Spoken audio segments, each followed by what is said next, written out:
Bem-vindo ao Papo Espírita, a espiritualidade na sua vida.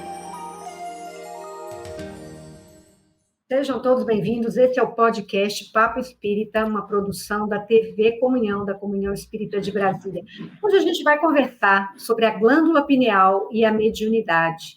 Para isso, a gente convidou a Amaral, que é biomédica, doutora e pós-doutora em fisiologia, com ênfase em glândula pineal, melatonina e ritmicidade biológica, professora na Unifesp e orientadora de mestrado e doutorado, além de membro da Associação Médico Espírita de Osasco e também da Associação Médico Espírita do Brasil. Seja bem-vinda, Fernanda. Tudo bem? Olá, pessoal, tudo bem? Prazer estar com vocês, agradeço o convite, Ana, por estar aqui, e vamos tomar que a gente consiga, né, conversar sobre essa glândula, passar mais informações, trocar informações, né, sobre esse assunto. A gente vai aprender muito aqui, né? Miriam dos Anjos e eu vamos aqui conduzir o nosso bate-papo para a gente explorar bem esse tema, que é um tema recorrente até, já está sendo bem analisado por estudantes da doutrina espírita, por médicos, por pessoas interessadas. Então, a gente começa explicando que glândula pineal, ou epífise, é um outro nome dela, né? É uma pequena glândula endócrina localizada no centro do cérebro, com o formato de uma pinha, e que tem como função principal produzir e secretar melatonina, para regular o ciclo circadiano do sono e vigília. Por muito tempo, ela foi considerada uma glândula vestigial, sem funções. Porém, a gente tem essa informação de que ela tem a ver com a mediunidade. Como é que essa glândula ficou mais conhecida atualmente pela ciência e por que ela foi relacionada com a mediunidade? Vamos lá, né? Veja que coisa interessante. O estudo da glândula pineal, Ana e Miriam, ele existe historicamente, né? Se a gente for voltar no tempo, na história da humanidade, né? Desde o Antigo Egito há relatos do estudo da glândula, né? Veja que isso é muito tempo, porque são milhares de anos antes de Cristo mesmo, né? Antes da Era Comum. E aí, por um tempo na ciência, ela ficou, vamos dizer, de lado, né? O estudo da glândula ficou de lado. Até que em 1958, então, meados do século passado, os pesquisadores isolaram o principal hormônio que a glândula produz, que hoje a gente conhece muito corriqueiramente, né? Que é a melatonina. Então, a partir dessa data, a partir desse ano, 1958, a gente teve um aumento muito importante no número de estudos científicos que abordaram, né, a glândula pineal e a melatonina. Então, como é que a gente está atualmente? Atualmente nós temos por volta de 35 mil artigos publicados em revistas científicas, né, sobre o tema pineal e melatonina. São bem mais artigos em relação à melatonina do que em relação à pineal isoladamente, né? Porque uma vez que houve a descrição do hormônio, há um interesse crescente em entender a função desse hormônio, né? E aí, atualmente, a gente não pode mais dizer, por exemplo, né, que a gente não conhece a glândula no seu funcionamento. Nós já temos informações bem robustas, né, e suficientes para nos trazer evidências claras sobre o funcionamento da glândula, sobre a síntese de melatonina e sobre o papel da melatonina nos mais diversos aspectos do funcionamento da fisiologia humana, né?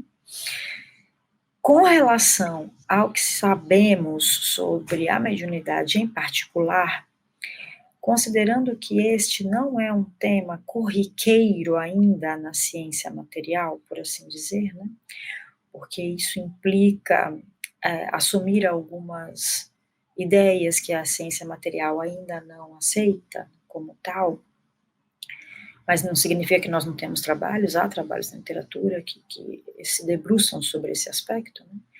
Mas a informação mais detalhada que nós temos até agora em relação a isso vem exatamente dos livros de André Luiz, os quais a gente aproveita aqui para agradecer pelo trabalho absolutamente dedicado e detalhado de Francisco Cândido Xavier, na sua tarefa mediúnica, né, e de tantos livros da sua lavra mediúnica, que nos possibilitaram estudar vários aspectos, que incluem esse, né, esse aspecto do papel da pineal na mediunidade. E as obras de André não é uma única obra que traz essa informação, né, mas Missionários da Luz é um título em particular, que fala em particular sobre esse tema, com pelo menos os seus 2 primeiros capítulos, trazendo as informações um pouco mais detalhadas acerca da pineal e da sua função, no que seria uma fisiologia do espírito e a fisiologia do intercâmbio mediúnico, né? Tema esse que foi desenvolvido em outras obras a posteriori, da lavra de outros autores encarnados e desencarnados, e lá a frase ela é muito direta, né? Quando a gente vai olhar mesmo Missionários da Luz, capítulo 1, a frase, eu sempre leio ela literalmente porque ela é muito direta. André Luiz, se nós todos nos recordamos, né? André estava observando a atividade mediúnica como orientador espiritual, e o orientador disse a seguinte sentença sobre esse tema, né? No exercício mediúnico de qualquer modalidade, a epífise, ou glândula pineal, desempenha o papel mais importante. Ponto final. Essa é a frase que está lá, né? Não nos deixa brecha para entendimentos diferentes, né? Ou seja, E isso foi mais ou menos em 1940 e poucos, né? pois então, isso foi exatamente antes, 1945, né, a publicação de Missionários, a primeira edição de Missionários da Luz. Então, isso foi antes, inclusive, né, bem lembrado, do que a própria descoberta científica em relação à melatonina, por exemplo, que data de 1958. Né? Então, a gente pode observar, inclusive, a benesse da espiritualidade, né, Ana e Miriam, em nos trazer informações sobre uma glândula que até então, para a medicina e ciência da época, era um tecido vestigial, né, como a Ana comentou anteriormente. Então, você veja a dificuldade que é, né, nesse sentido da espiritualidade, poder explicar-nos assuntos relacionados à pineal, sendo que para nós ela sequer tinha função, né?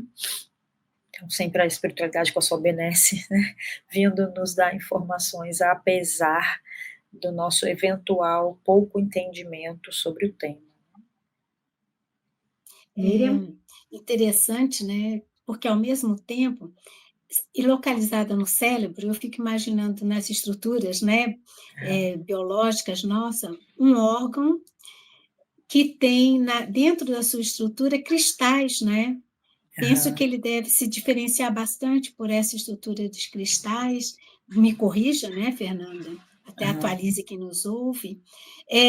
Esses cristais devem ter uma importância na qual a ciência, na qual o espiritismo tem se debruçado para poder entender melhor a sua presença. Você tem algo nesse sentido para nos trazer? Então, vamos lá, Miriam, esse assunto é muito interessante, né, em relação às concreções calcárias que existem na glândula. O que a ciência pode nos dizer sobre isso até agora? Né? As pesquisas que envolveram o estudo dessas concreções calcárias, então, o que a gente chama de cristais, né, comumente chamado de cristais, são, na verdade, representações ou estoques transitórios de cálcio, representados ali em calcificações, mas essa não seria a palavra melhor a nós usarmos, mas sim concreções calcárias, porque são como que junções de hidroxiapatita, né? Esse é uma alternativa interessante da natureza para o armazenamento de cálcio, que a gente inclusive encontra comumente nos ossos e em outras estruturas, né? Então, esse armazenamento temporário é como se fosse um estoque temporário, né, ou uma dispensa de cálcio, vamos dizer assim, né, lá na glândula, que é variável e é um estoque de alguma forma maleável para uso no metabolismo glandular. A glândula pineal para o seu metabolismo, assim como outros tecidos também, né, mas a glândula pineal para o seu metabolismo faz uso do cálcio. Então, que é um composto iônico que a gente encontra na natureza. Então, esse estoque em forma de hidroxiapatita estaria relacionado ao metabolismo da glândula. Com um estoque, então, que você pode ir retirando e depois aquilo vai voltando para o estoque de alguma outra forma, né? E assim vai ficando com uma reserva útil para o funcionamento adequado da glândula. Até o presente momento, as evidências da literatura nos indicam que a existência dessas concreções calcárias, elas não estão relacionadas a uma hipofunção ou uma hiperfunção glandular. O que quer dizer isso? Em relação à produção de melatonina, por exemplo, que é o principal hormônio da glândula, e um hormônio de interesse da ciência, né? A existência dessas concreções calcárias não altera a priori, ou necessariamente não altera, a produção de melatonina. Uma outra questão importante que a ciência já pode nos trazer, as evidências estão se juntando, né? Quanto mais trabalhos vão aparecendo, é assim que a ciência vai mesmo evoluindo e crescendo, né? Conforme os trabalhos vão avançando. Mas as evidências, por enquanto, nos mostram também que essa existência das concreções calcárias, ela é independente da idade e pode apresentar variação individual, inclusive. Então, o que quer dizer, por exemplo, que se fizermos uma análise, um exame de imagem, vamos supor, da minha glândula neste momento, talvez eu encontre um número X de pontinhos de concreção calcária que na imagem acabam saltando os olhos, porque eles ficam com uma cor diferenciada, mais esbranquiçada na imagem tradicional de uma tomografia, por exemplo, do sistema nervoso central, né? O que não significa que isso estará igual se eu repetir essa imagem do meu sistema nervoso central a qualquer tempo daqui para frente. Então, essa é uma outra sugestão, né, evidência que sugere que esses estoques são maleáveis, quer dizer, nós estamos tanto armazenando quanto retirando desses estoques conforme a necessidade de uso da glândula, né, para o seu metabolismo. Do ponto de vista da prática mediúnica, o papel da pineal na atividade mediúnica, de novo, como nós não temos essa tradição, vamos dizer assim, de pesquisas com mediunidade e esse aspecto na ciência dura, nós ainda não temos tantas evidências que possam nos dizer sobre essa relação. Qual poderia ser algo de estudo, por exemplo? Será que médiuns educados em franca atividade mediúnica apresentariam variação nas concreções calcárias da pineal? Essa é uma questão que a gente pode fazer do ponto de vista científico.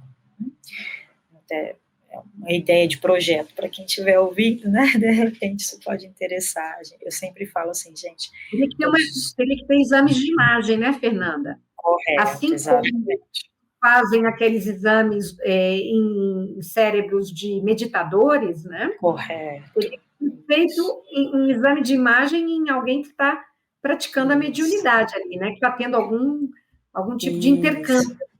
Isso nunca foi feito. Nós já temos alguns trabalhos nesse sentido. O Dr. Júlio Pérez, por exemplo, né, publicou há algum tempo, já antes da pandemia. O mundo agora parece que se divide antes e depois da pandemia, né, gente? Toda a gente fala, foi antes da pandemia, sei lá.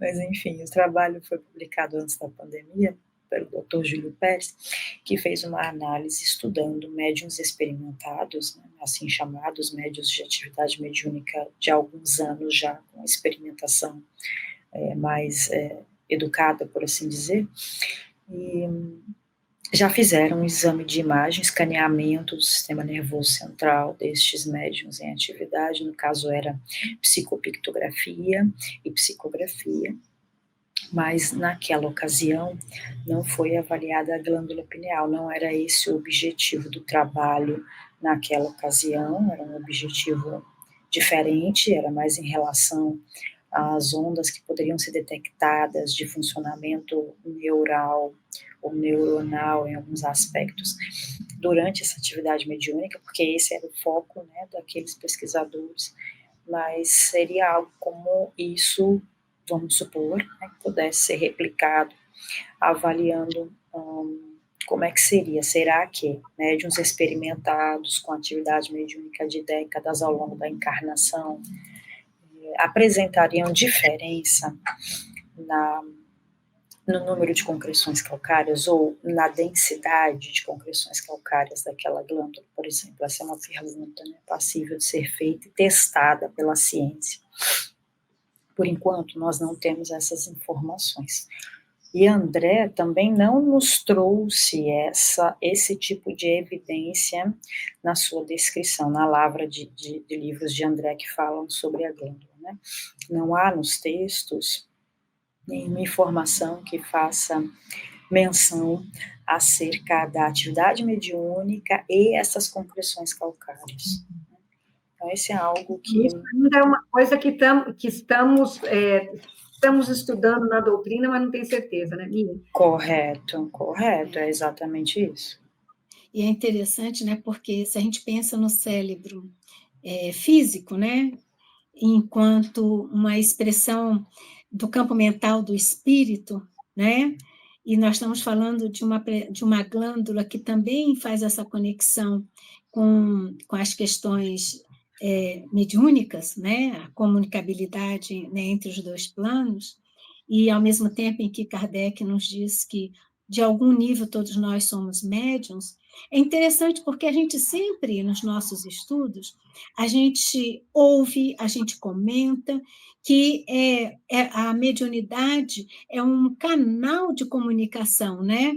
E aí a gente fica tentando imaginar esse canal, por onde entra, por onde, a gente, embora saibamos que seja, né, via perispírito, mas é interessante, né, de alguma forma, é como se tivesse concretizando no corpo físico, para que a gente, em pesquisas, possamos confirmar, né, que há uma estrutura física que possibilita essa ponte, né, essa transcomunicação. E com relação a essa questão, né, da mediunidade também, Fernanda, como a ciência, né, você é uma pesquisadora, vou levar minha pergunta para esse lado, a gente pode associar a glândula pineal como um órgão muito importante para a nossa existência física ou para a nossa existência espiritual? Como é que se esses dois estados, né, de manifestação do nosso espírito, a glândula pineal, enquanto física, poderia nos manter a vida, né, no sentido do aprendizado, para que no retorno ao plano espiritual, nós possamos estar com a gravação perispiritual de todas as nossas experiências. Não sei se a minha viagem foi muito, muito enlouquecida. A glândula tem esse papel, né, de gravar no perispírito a nossa experiência? É essa a pergunta, Miriam? Acho que sim, né? Essa? Vamos ver, a gente desenvolve um pouquinho, vamos ver onde a gente consegue chegar. Vamos lá. Vamos lá, do ponto de vista físico, a saúde do corpo físico, né, o que a ciência nos traz até agora? Que a glândula pineal exerce um papel muito importante na manutenção da saúde do corpo físico.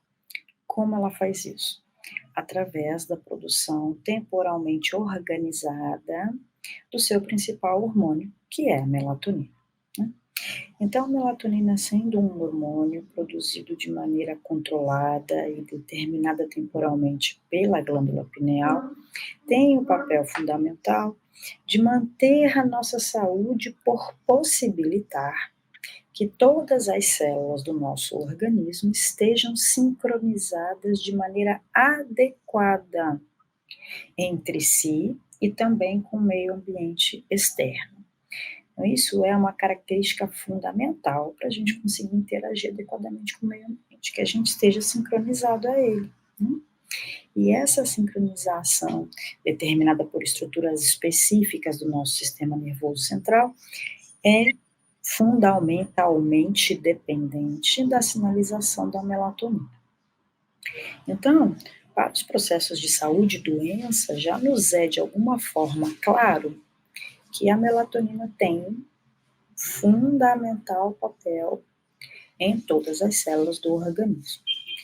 Nós já temos na literatura a descrição de doenças que alteram a produção pineal de melatonina, e essa alteração da produção pineal de melatonina pode causar alguns problemas de saúde. Enfim, temos várias descrições que nos ajudam a entender nesse sentido que a melatonina, produzida pela pineal, tem um papel muito importante na manutenção da saúde. Muito bom. Isso é do ponto de vista da ciência material, né? Assim, por assim dizer. Do ponto de vista do nosso raciocínio acerca da eventual importância da pineal na comunicabilidade ou no processo mediúnico, né? Se a gente for trocar em miúdos, a nossa possibilidade de contato mediúnico, de contato com a espiritualidade, também é provocador de saúde, né? Ou de doença, certo? Porque os nossos contatos, né, com a espiritualidade de maneira saudável, com certeza nos garante processo de aprendizado, saúde, melhora evolutiva, né, tudo que a gente já sabe, não só dos livros de André, mas de tantos outros. Né? Então, manter a capacidade de intercâmbio mediúnico adequado. E aí eu tenho que dizer que o que a gente sabe sobre a pineal é que ela é muito importante nesse processo, mas com certeza esse processo envolve muitas outras questões, né? Com certeza. Não é só a pineal, claro, mas a pineal faz parte desse processo. Manter a capacidade de intercâmbio mediúnico salutar. E veja, salutar, eu não quero dizer só quando nós estamos lidando com o processo mediúnico com espíritos superiores, né? Porque quando nós estamos em auxílio também no processo mediúnico, isso também é salutar, porque nós também aprendemos com esse processo, né? Nós, quando estamos em atividade de auxílio aos desencarnados que ainda estão um pouco perdidos em relação à sua condição, por exemplo, por mais que essa atividade possa ser um pouco dolorosa por trazer informações entristecedoras, eventualmente, mas isso também é um aprendizado salutar para nós, né, que estamos ali participando. Não só ouvir os benfeitores espirituais é um processo salutar, como auxiliar os irmãos em desalinho também é um processo salutar. Né? Então, manter a nossa saúde no intercâmbio mediúnico é algo absolutamente fundamental para o nosso aprendizado e também para a nossa saúde. Né? Quando André, lá em Evolução em Dois Mundos, no capítulo 16 em particular, um livro que a gente sempre sugere a leitura e o estudo, porque é riquíssimo em informações acerca desse processo, né? Mas ele vai mencionando um pouco sobre como é que se dá esse processo de comunicação, né? A gente entende que é espírito a espírito, como está lá nas obras básicas da doutrina, mas André vai detalhando um pouco mais sobre isso, no Evolução em Dois Mundos e também em outras obras, Mecanismos da Mediunidade, enfim, são obras riquíssimas, né, sobre esse tema, mas ele acaba deixando claro em Evolução em Dois Mundos que as nossas duas propriedades, vamos usar a palavra propriedade, pensamento e vontade, né, essas duas propriedades básicas do espírito, acabam sendo determinantes para a criação da matéria mental. E ao criarmos essa matéria mental, que é a nossa responsabilidade, portanto, nós interferimos ali direto no nosso centro coronário do perispírito. E aí é nessa hora que a gente consegue, por interferir no centro coronário, um centro que é controlador de todos os outros centros de força, né? A gente consegue gerar, de fato, uma corrente vitalizante, energética. E veja, a gente faz isso a todo tempo aqui, né? Que vai interferir diretamente com regiões do nosso sistema nervoso central, incluindo a região onde está a glândula pineal.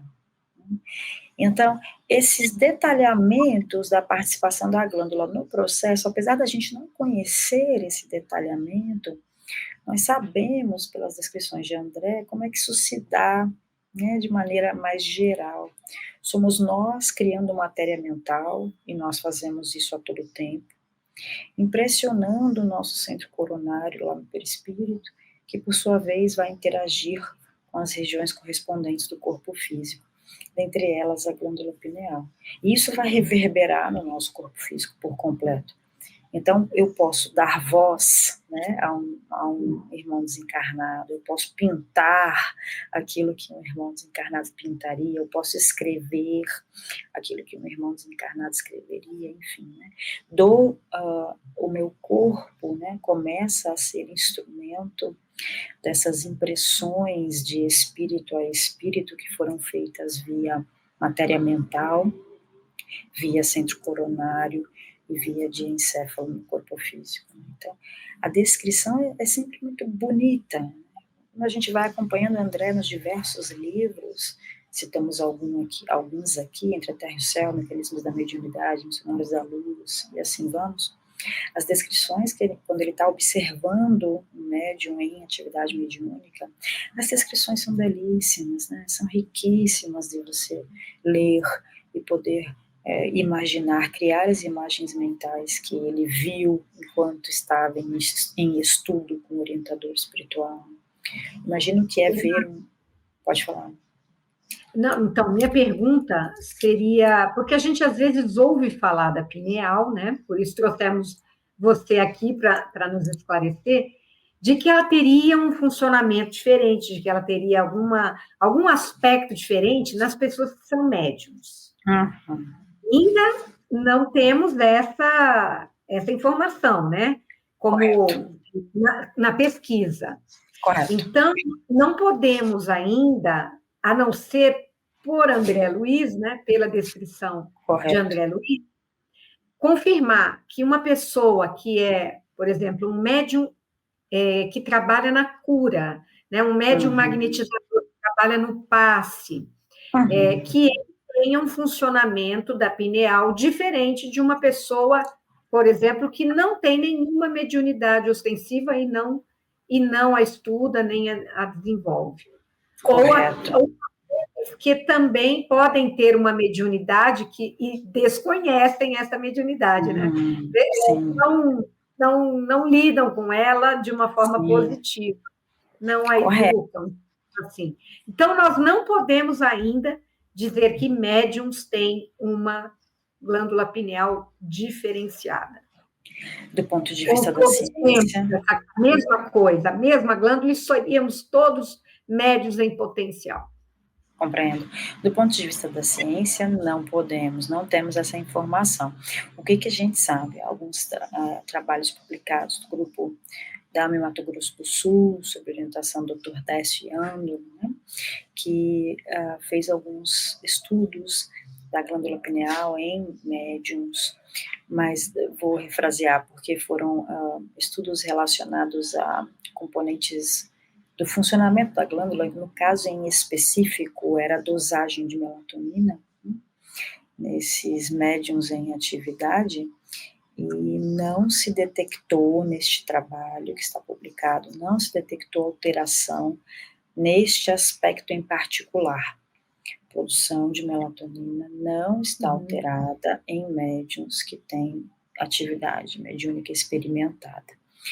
Então, se a gente for olhar para o funcionamento da glândula, no que se refere à produção do seu principal hormônio, esta característica não está alterada. Será que isso significa que a glândula, então, não tem diferença alguma? Não temos como afirmar também. O que esse dado nos permite afirmar é que, com relação à produção de melatonina, não foi encontrada alteração. Se a gente for fazer um estudo que envolva a imagem, como comentávamos lá anteriormente, né? Será que os estudos de imagem poderão mostrar alguma alteração? Essa é uma pergunta que fica em aberto ainda para ser estudada pela ciência. Nas descrições de André, nos livros aí que comentamos, não há uma descrição clara que aponte para uma alteração do funcionamento da glândula. É claro que André, como comentamos, não poderia dar tantas informações de maneira clara, uma vez que nós nem conhecíamos o hormônio que era produzido pela glândula, né? Ele estava limitado por essa questão. Mas o que pode ser dito não parece apontar para uma diferença no funcionamento da glândula física. E aí é muito importante a gente pontuar isso, né? Porque talvez a descrição que é feita nos capítulos de missionários em particular possa se relacionar à glândula do corpo perispiritual. Nós sabemos que o nosso corpo físico é um reflexo, vamos dizer assim, né? Foi moldado, né, melhor dizendo, sobre o nosso corpo perispiritual. Portanto, nós temos correlatos, né, nos dois corpos, no corpo sutil e no corpo físico. Correlatos celulares, correlatos teciduais, correlatos glandulares e de órgãos, né? Então, talvez o nosso modo de olhar para a glândula pineal do corpo físico pode ser que não seja ela que está alterada, e sim a glândula do corpo perispiritual, que vai conseguir lidar com energias mais sutis do que a glândula do corpo físico. Mas vejam, isso tudo que estou dizendo é algo que a gente ainda precisa, né, estudar, são especulações, né? Fernanda, você abriu aos pesquisadores que nos ouvem, ou futuros candidatos, né, campos de pesquisas interessantíssimos para responder essas perguntas, né, tão importantes para o nosso entendimento.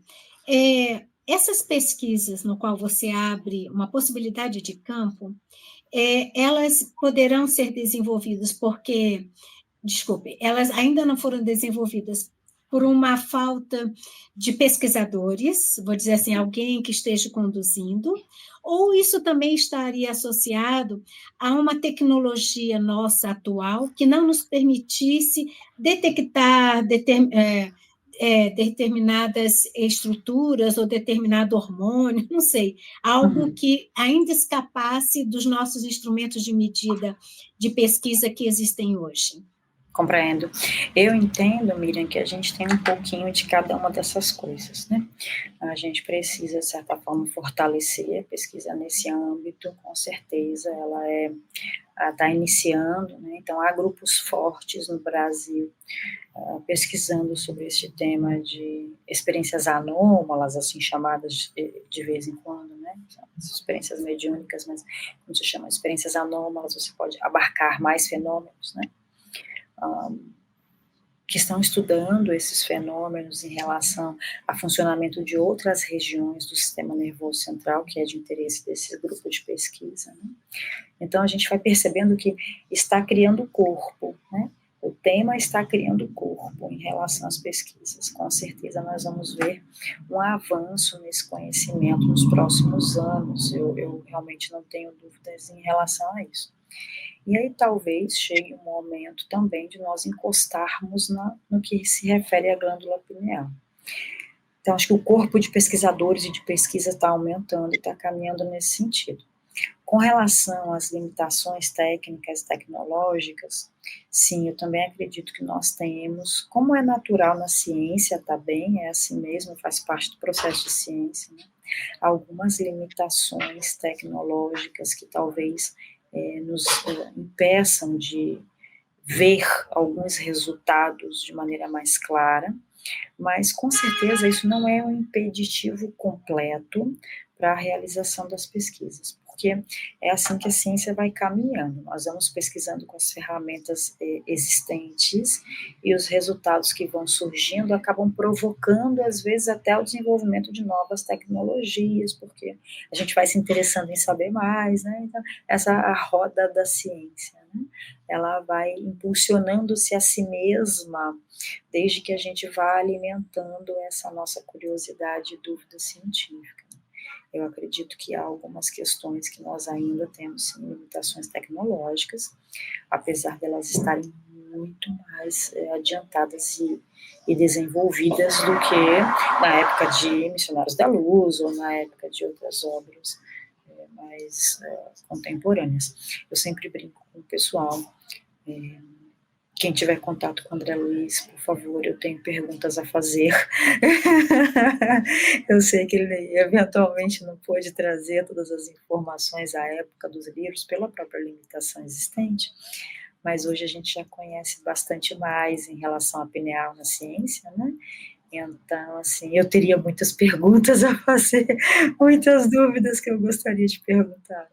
Então, Fernanda, como é que as AMES, né, as associações médico-espíritas, estão tentando solucionar essas perguntas, né? Estão tentando aprofundar essa questão? Tem estudos que esses pesquisadores, inclusive você, acho que é uma delas, né, uma deles, o que vocês estão fazendo nesse campo? Pois, o pessoal das AMES no Brasil todo e também da AME Internacional, né, tem objetivos já determinados desde a criação mesmo da AME, né, para a doutora Marlene, todos que compartilharam desse trabalho de criação das AMES. A doutora Marlene citei nominalmente porque ela foi muito trabalhadora, muito ativa disso, né, ao longo de todo o tempo da sua encarnação, muito dedicada a afirmar esse compromisso do trabalho das AMES. Né. Então, existem vertentes nesse trabalho, a vertente assistencial, que é muito importante, né, os institutos assim determinados dentro das AMES para atendimento, que seria uma medicina espiritual, por assim dizer, né. Então, esses trabalhos assistenciais são realizados dentro destas AMES, cada uma com as suas características e possibilidades específicas, que é o atendimento direto, né, ao paciente, várias das suas necessidades, incluindo o atendimento espiritual, que é comumente realizado nas casas espíritas, por exemplo. Outra vertente existente é a do ensino, né, muito importante para manter o estudo relacionado às temáticas que dizem respeito à medicina e espiritualidade. E a outra vertente é a pesquisa exatamente, né? Então, muitos colegas das AMES desenvolvem trabalhos, pesquisas científicas, sobre os mais diversos temas de interesse destes pesquisadores, né? Então, o tema sobre pineal e mediunidade não é o único que é de interesse, né, dos colegas. Há muitos outros relacionados, por exemplo, a cuidados paliativos, a próprio fator protetor da espiritualidade, né, e da religiosidade, que são dois conceitos diferentes, nos processos de saúde e doença. Então, existem muitos trabalhos, normalmente, nas páginas das AMES, então, da AME Brasil e também das AMES estaduais e das outras AMES mais locais, a gente pode normalmente encontrar os trabalhos que estão sendo desenvolvidos e as pesquisas que os colegas estão se dedicando, né? São assuntos muito importantes em relação a diversas áreas da medicina. E esse corpo de pesquisas vem, de fato, aumentando de maneira importante também com a contribuição de grupos como aqueles liderados pelo Dr. Alexander Moreira Almeida, Giancarlo Cat, entre outros pesquisadores no Brasil e também fora do Brasil, né, é importante mencionar, que se debruçam sobre essa questão, seguindo aí os rigores metodológicos da ciência clássica, assim chamada, né? Então, sim, existem pesquisas acontecendo, elas estão trazendo um corpo de resultados muito interessante, que vai fomentar um caldo científico, como a gente diz, né? Que certamente em algum momento nós vamos chegar naquele momento da virada conceitual, que também é característica da ciência, né? As evidências vão se acumulando, se acumulando, se acumulando, e vai chegar um momento da virada intelectual sobre aquele tema, né? Um salto de entendimento sobre aquele tema, e eu tenho a certeza que nós estamos caminhando, né, com a ciência de muito boa qualidade sendo feita sobre essas temáticas que vão nos alavancar com certeza. Então, é uma pena que agora eu não consigo dar uma super receitinha detalhada para vocês, né, dessa função da pineal, na mediunidade, por exemplo, mas olhando para as descrições de André, que são muito diretas e claras, né? Não são descrições que deixam espaço para rodeios, elas são muito diretas mesmo, né? Nós sabemos, é como se a gente dissesse assim, olha, tem coisa aí, precisamos começar a estudar, né? É mais um campo que André Luiz abre, né? Porque Isso. tem vários que ele abriu e os pesquisadores, né? Os médicos, os biomédicos e tantos mais estão buscando comprovações, né? Com a ciência que a gente tem hoje, para que isso possa ir avançando, como você mesma colocou, né? Infelizmente, o tempo da gente está acabando, é um programa super informativo, tirou um monte de dúvidas da gente, né, Miriam? A gente espera que quem nos assistiu, que gosta desse tema, também tenha podido entender melhor e tirar uma porção de... Às vezes a gente ouve falar, as pessoas comentam, mas espera lá, nós temos que saber de quem está estudando isso. E você trouxe aqui o panorama científico do que temos hoje, para a gente não ficar assim, mistificando em cima de temas a que a gente acha e não temos informação, né? Mas para a gente encerrar, Fernanda, deixa uma mensagem para quem nos assiste, como observar esse funcionamento, não sei se é possível, né, da pineal em si, é possível a gente trabalhar esse conhecimento que você acabou de trazer para a gente no nosso desenvolvimento mediúnico? O que você pode deixar como uma mensagem final para esse tema? Vamos lá. Eu vou interromper só porque claro. A Fernanda também disse, né, Ana, da importância da pineal para a nossa saúde física, né? Como é que a gente pode tratar bem essa pineal para que a gente mantenha uma saúde saudável? É isso. Uma boa saúde. É isso. Vamos lá, isso é muito importante, né, Miriam e Ana? Já agradecendo a oportunidade, mas uma mensagem que eu gostaria de enfatizar que nós precisamos lembrar disso, né? A melatonina, falando da melatonina em particular, que é o hormônio mais conhecido da glândula, principal até agora descoberto, ela é um hormônio, isso é muito importante a gente lembrar, né?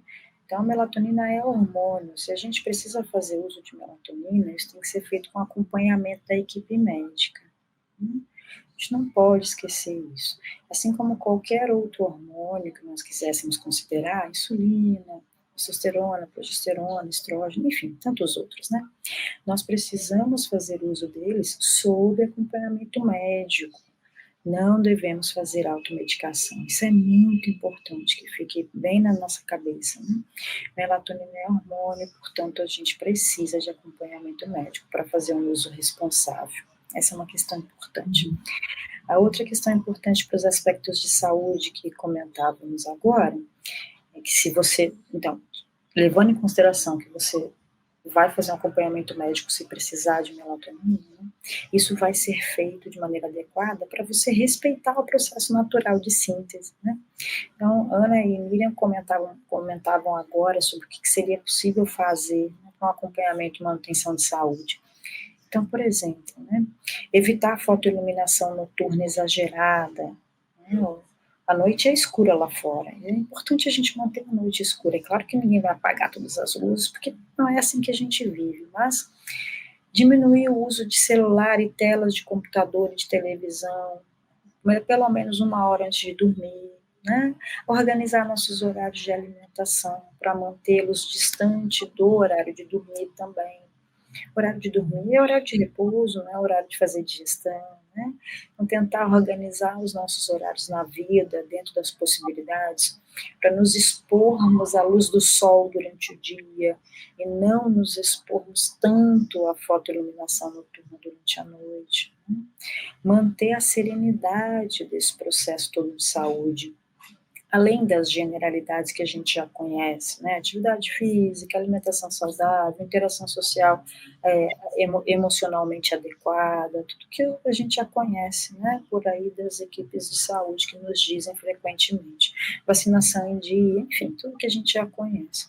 Do ponto de vista do funcionamento da glândula fisicamente, a manutenção dessa escuridão à noite, né, no maior tempo possível, não ter essa poluição luminosa no seu quarto, por exemplo, diminuir o uso de aparelhos eletrônicos mais perto do horário de dormir. Essas são questões muito importantes, né?